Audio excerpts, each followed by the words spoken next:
Salve, estoy en séptimo semestre y hoy les voy a hablar sobre la encefalitis. Entonces, esta es la tablita de contenido. Vamos a empezar como con un pequeño repaso de términos.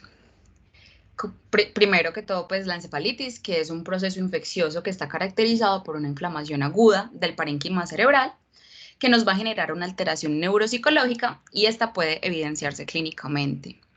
También tenemos la encefalomielitis, que se denomina así como la extensión de la infección que va a llegar hasta la médula espinal. La meningoencefalitis, donde esta infección va a llegar hasta las meninges. La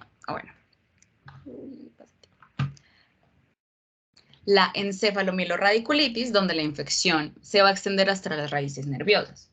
Otros términos importantes para la fisiopatología van a ser la neuroinvasividad, que va a ser la habilidad de un virus para penetrar el sistema nervioso central, el neurotropismo, que va a ser la capacidad del virus para infectar las células neurales, y la neurovirulencia, que va a ser la capacidad del virus para causar una enfermedad. Entonces vamos a hacer un repaso anatómico pequeñito.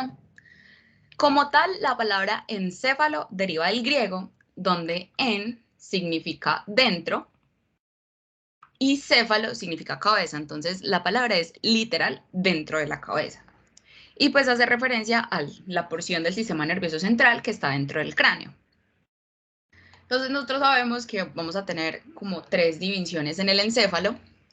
La primera va a ser el cerebro anterior o el prosencéfalo, que va a estar compuesto por el telencéfalo, que es todo lo que vemos aquí con el colorcito fucsia, que básicamente lo podríamos denominar como la parte más humana del cerebro, porque es lo que ha tenido mayor evolución y es lo que nos permite que nosotros razonemos, la lógica, la comprensión, o sea, literalmente lo que nos diferencia de los animales. Luego, bueno, aquí también podemos encontrar el cuerpo calloso, que es el que se va a encargar de unir y comunicar los dos hemisferios. Y también vamos a encontrar el diencéfalo, que es donde vamos a encontrar el tálamo, el hipotálamo, la hipófisis. Ya sabemos que el hipotálamo es el gran centro regulador del cuerpo, que los tálamos son centros de recepción y envío de información y demás. El cerebro medio, que es esta parte de azulita, o el mesencéfalo, es donde vamos a encontrar centros integradores de los sentidos, como por ejemplo la visión y la audición. Y el cerebro posterior, ¿sí?, o el rompencéfalo, va a tener 2 subdivisiones. El metencéfalo, donde vamos a tener el cerebelo, que sabemos que es importantísimo para la postura y el movimiento, y el puente, donde vamos a encontrar núcleos de pares craneales y estructuras que van a controlar funciones vitales del ser humano, como por ejemplo la respiración. Y por último, vamos a encontrar el mielencéfalo o el bulbo raquídeo, que sabemos que se encuentran de más núcleos de los pares craneales que controlan estructuras, por ejemplo, del cuello o de la lengua. Bueno, en cuanto a la epidemiología de la encefalitis, pues tiene una incidencia a nivel mundial de 3.5 a 7.4 casos por cada 100.000 habitantes. Y en Estados Unidos se informan más o menos alrededor de 20.000 casos al año, donde el patógeno identificado con mayor frecuencia van a ser los herpesvirus en individuos inmunocompetentes, ¿sí? En individuos inmunocomprometidos hay algunas variaciones de las que ahorita les voy a hablar. En Colombia, pues el patógeno más importante es el herpesvirus. La mayoría de los casos de encefalitis se dan por virus, pero en Colombia hay una cosita importante y es que se le realiza vigilancia epidemiológica a estas 4 encefalitis que están acá, que son la encefalitis del Nilo Occidental, la encefalitis equina del oeste y la encefalitis equina venezolana, que al final de la charla les voy a hablar un poquito de estas. Por ejemplo, en Antioquia se han reportado 18 casos probables de encefalitis equina venezolana. Entonces es como importantico eso, que sepamos los factores de riesgo y cositas a tener en cuenta a la hora, por ejemplo, de diagnosticarla o de sospecharla. Entonces, en la fisiopatología, con frecuencia, pues va a ser como una complicación de una infección viral sistémica. Entonces, el virus va a alcanzar la barrera hematoencefálica y lo que va a hacer es que va a alterar su permeabilidad. ¿Por qué? Porque la viremia va a producir como conglomerados y esto va a generar una inflamación capilar y endotelial, lo que va a dar como alteraciones difusas, ¿cierto? Luego va a haber una infiltración perivascular linfocitaria y va a permitir el paso del virus por la pignocitosis. Y entonces el virus ya adentro va a empezar una replicación activa en los capilares y ahí es donde vamos a tener una inflamación del parénquima. Y lo que les decía al inicio con los términos. Entonces, todo eso, el poder como del daño que pueda realizar el virus o el lugar, ¿sí? Está muy asociado a la neuroinvasividad, al neurotropismo y a la neurovirulencia. Entonces, podríamos dividirlas en dos. La encefalitis primaria, que va a ser la invasión directa del sistema nervioso central, vamos a tener una agresión directa de las neuronas o un fenómeno de isquemia tisular, y el principal daño va a estar en los somas de las neuronas, en la sustancia gris. Mientras que por otro lado, en la encefalitis autoinmune, tenemos que puede ser post-infección, pero no necesariamente porque haya sido neuroinvasivo, o post-vacunación. El punto es que se van a formar anticuerpos contra los receptores NDMA, los GABA o contra la proteína LG1. Y esto lo que nos va a dar es una respuesta inmunitaria desmielinizante, o sea que va a atacar esa la sustancia blanca. En cuanto a la etiología, lo principal es que en el 60% de los casos, pues nunca se aísla el patógeno, nunca se identifica. El 10% de las personas no tienen encefalitis infecciosas. Y lo que les decía, el patógeno más común es el herpes virus, los citomegalovirus, por ejemplo, van a afectar a las personas inmunocomprometidas, los virus del herpes simple, el herpes humano 6, la varicela zoster, el Epstein-Barr. Importante, los virus transmitidos por artrópodos, los arbovirus y los flavivirus. Entonces encontramos el virus del Nilo occidental, el Zika o el dengue, o los enterovirus, sobre todo en población pediátrica. Menos comunes, pues ya el virus de la rabia, las encefalitis equinas o por una parotiditis. También las etiologías pueden ser como secundarias a procesos neoplásicos, a vasculitis, a trastornos de la colagenosis y demás. Entonces, en cuanto a la clínica, es una triada muy común, que es la fiebre, cefalea y una alteración del estado de conciencia. Entonces podemos encontrar alucinaciones, alteraciones focales, mioclonías, afección de pares craneales, diabetes insípida, ¿sí? Todo esto va a depender de qué virus sea, porque hay, dependiendo del virus, hay como preferencia por ciertas zonas del encéfalo, ¿sí? Pero como tal, esa triada con alguno de estos, ya en el diagnóstico vamos a hablar de cómo más o menos identificarlos, o con otras señales que encontramos en el examen físico que ya les voy a mencionar.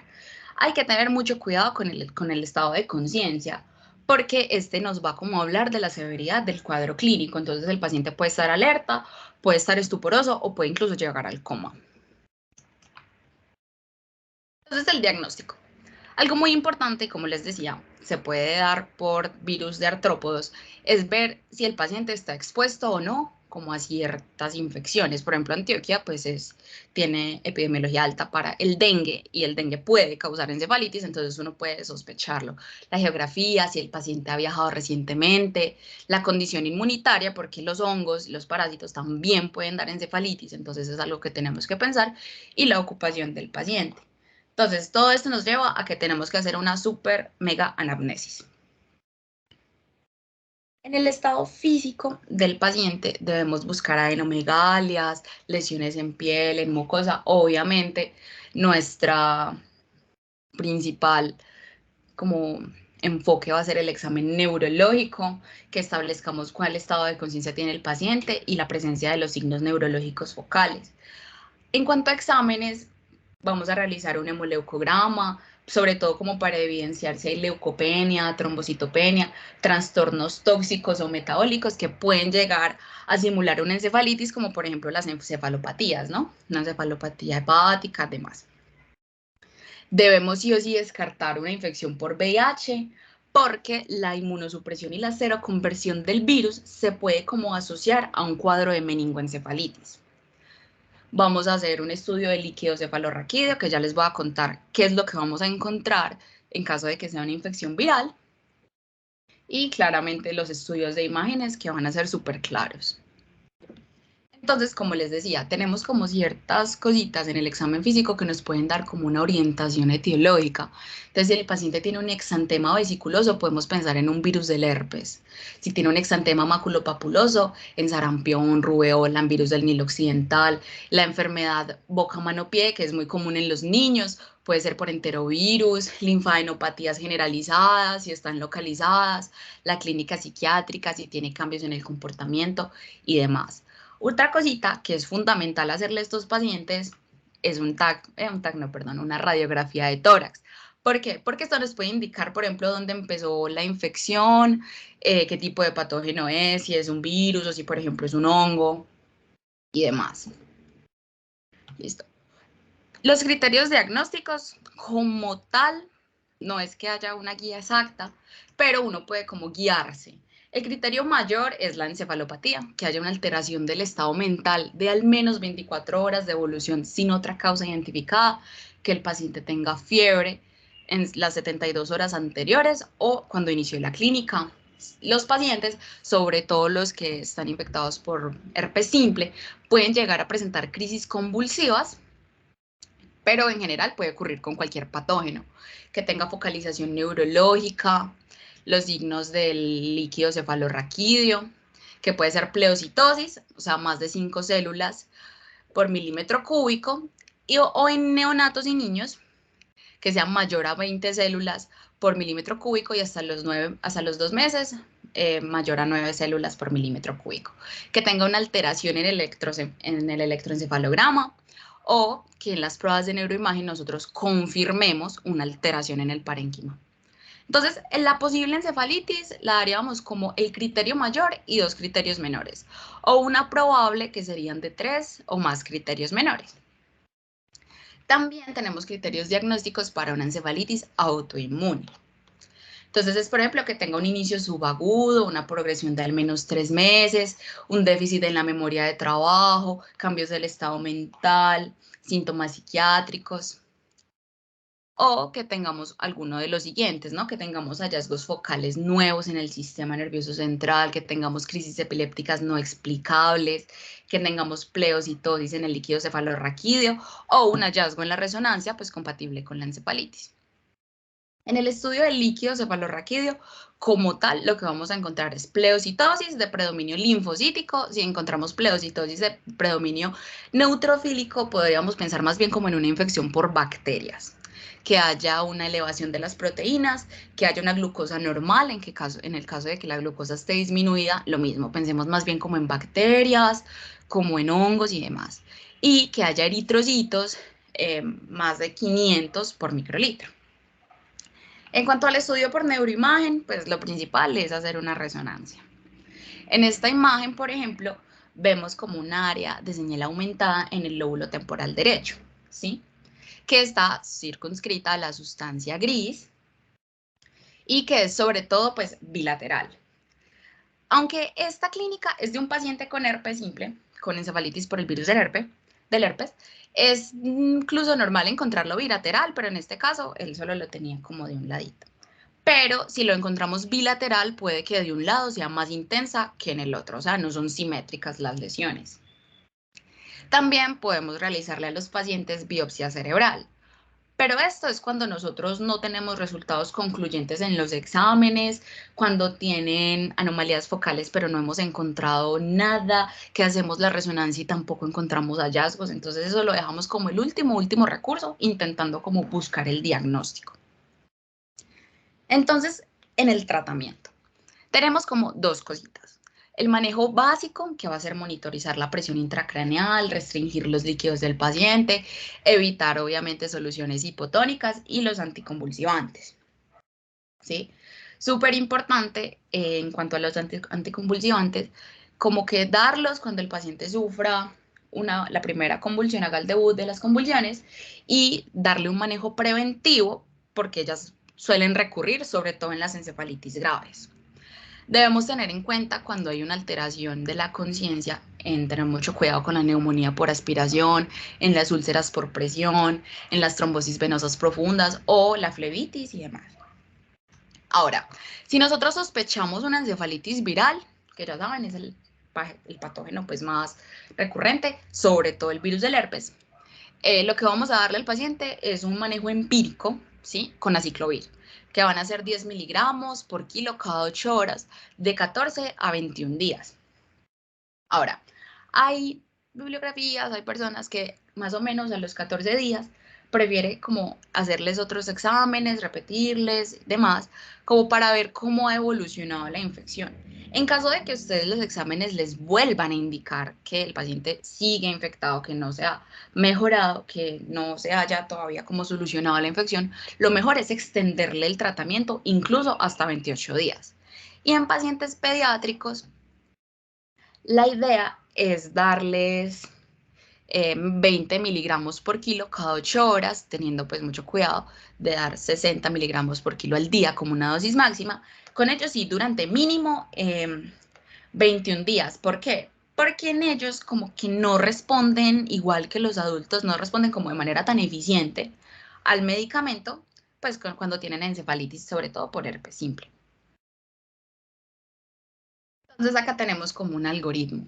Listo. Entonces ustedes sospechan la encefalitis. Lo primero que hay que hacer es estabilizar al paciente, sobre todo si ya tienen una encefalitis avanzada, una encefalitis grave y llegan con un estado de conciencia alterado.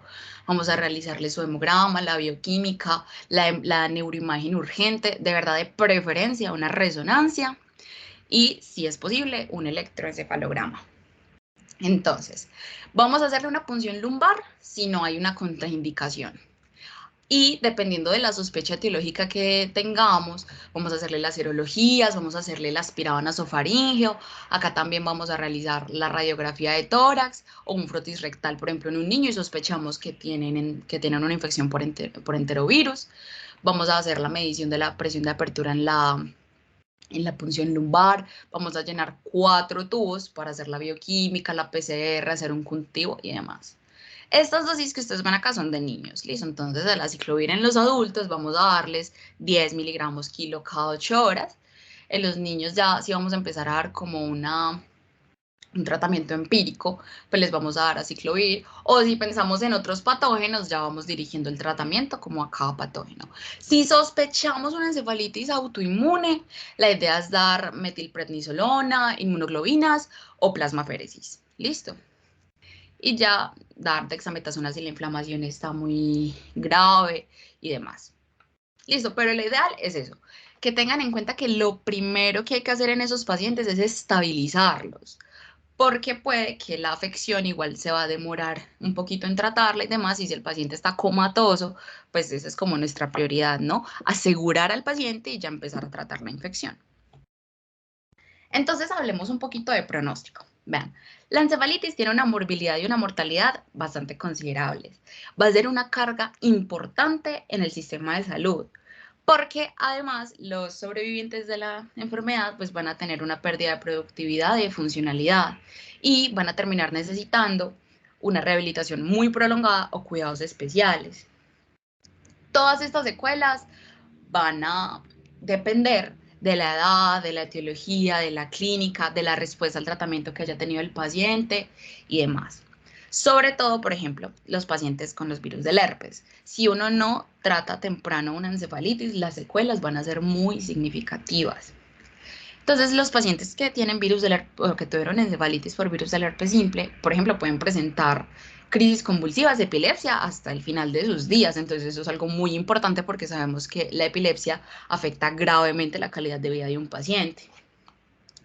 Y, por ejemplo, si hablamos de pacientes pediátricos, la mortalidad se estima alrededor del 3%, que igual son niños muy pequeños y eso es algo que no se puede despreciar, debemos tenerlo a consideración. Entonces, hablemos un poquito de las encefalitis más comunes. En este caso, pues vamos a tener la encefalitis por virus del herpes simple. La mayoría de las encefalitis fatales son por esta etiología, ¿sí? Entonces va a ser una infección parenquimatosa necrotizante, que va a comprometer sobre todo los lóbulos temporales y el lóbulo frontal. Y se puede presentar en cualquier persona, pero va a tener un pico en pacientes menores de 20 años y en mayores de 40. En los adultos, la etiología más frecuente pues, es el virus del herpes simple tipo 1 y en los niños va a ser el virus del herpes simple tipo 2 y los niños se van a infectar sobre todo en el paso por el canal de parto. Entonces, pues el virus del herpes simple viaja por vía hematógena, ¿cierto? O incluso puede llegar a hacer transporte accional retrógrado y va a ascender por las fibras del nervio olfatorio y del ganglio trigémino. Listo, entonces vamos a tener una clínica de vasculitis necrotizante focal, vamos a tener infiltración linfocitaria, vamos a tener incluso hemorragias petequiales, necrosis tisular, edema y demás. El cuadro clínico es la triada de la que ya les hablé, fiebre, cefalea, alteración de la conciencia. Mucho cuidado porque el 89% de estos pacientes van a presentar o pueden presentar crisis convulsivas, ¿sí? El 65% pueden presentar meningismo, el 33% pueden presentar hipertensión endocraniana, y si no lo tratamos o lo tratamos tarde, la mortalidad es cercana al 70%. E incluso si damos tratamiento, más o menos el 28% de los pacientes pueden llegar a fallecer. Además, como les hablaba de las secuelas, el 50% de los pacientes van a presentar secuelas neurológicas o neuropsiquiátricas. Y este pronóstico va a empeorar si el paciente es anciano, como les decía, si el tratamiento llega muy tarde, si el paciente de entrada ya está estuporoso o comatoso. O en su defecto, si nosotros identificamos más de 100 copias de ADN viral por microlitro de líquido cefalorraquídeo. ¿Listo? Bueno, y luego, estas encefalitis que son de reporte epidemiológico en Colombia. Tenemos la encefalitis por el virus del Nilo Occidental, que va a ser causada por un flavovirus, que va a ser similar, por ejemplo, al virus de la fiebre amarilla. Es transmitido por mosquitos, especialmente del género Culex, que es el que ven aquí en la fotico. Suele ser una infección asintomática, o sea, la infección inicial es asintomática, ¿cierto? Pero no falta el paciente que presenta encefalitis. Hay que tener mucho cuidado porque la mortalidad es mucho mayor en pacientes mayores de 75 años y que sean diabéticos. Entonces, la triada es la misma, las mismas presentaciones focales y demás. ¿Sí? Si nosotros intentamos buscar el virus, podemos detectarlo más o menos durante los primeros 10 días en los pacientes inmunocompetentes y a los 28 días en pacientes inmunocomprometidos. Vamos a tener una viremia máxima que es de 4 a 8 días después de la infección. ¿Sí? Entonces debemos tener mucho cuidado porque los factores de riesgo es si el paciente está expuesto a mosquitos, si no le gusta utilizar repelentes, insecticidas, también puede que pase por transfusiones sanguíneas y en las maternas el virus se puede transmitir por la lactancia. Como les decía, pues la clínica en un inicio es asintomática porque lo que se presentan sobre todo son síntomas gripales. Pero si la infección empeora, ya vamos a ver la fiebre, vamos a ver malestar general, anorexia, disfagia, orinofagia, mialgias, artralgias, cefalea, conjuntivitis, linfadenopatías. El paciente puede tener síntomas respiratorios o gastrointestinales. Hay que tener cuidado porque algunos pacientes pueden presentar debilidad aguda y nosotros podemos confundirnos porque la enfermedad puede llegar a simular un síndrome de Guillain-Barré.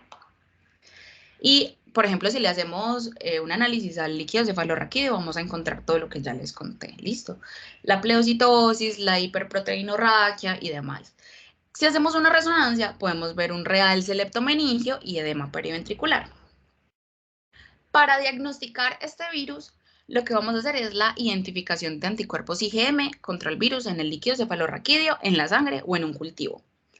Y como no tiene vacuna, lo que nosotros podemos recomendarle a los pacientes es prevenir el virus, como usando insecticidas, repelentes y sobre todo eliminando reservorios de agua, porque ahí es donde se van a replicar, ¿no? Donde los mosquitos se van a reproducir. Otra encefalitis vigilada epidemiológicamente en Colombia es la encefalitis equina venezolana, que va a ser causada por un virus de la familia Togaviridae y su vector, su vector va a ser también los mosquitos del género Culex, Aedes y Mansonia. Tiene un periodo de incubación de más o menos de 1 a 6 días, donde el paciente va a presentar un cuadro de fiebre, cefalea, vómito, mialgias y malestar general. Esta encefalitis, o como tal la infección, se puede como parecer mucho a la infección del dengue, ¿sí? Pero pues si el paciente solo tiene como la infección normalita de la tocabilidad, en una semana va a resolver espontáneamente. Pero un pequeño porcentaje de los afectados puede llegar a presentar encefalitis y va a aparecer más o menos alrededor del quinto o sexto día de la enfermedad.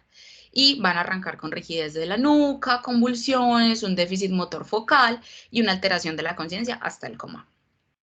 El diagnóstico también lo vamos a hacer a partir de títulos de IgM y el tratamiento de estos pacientes va a ser medidas de soporte. ¿Por qué? Porque no hay un tratamiento antiviral específico. Entonces, ¿cómo vamos a sospechar que tienen encefalitis equina venezolana?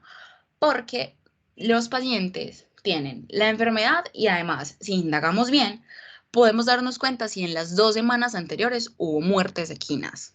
¿Listo? Porque como tal, pues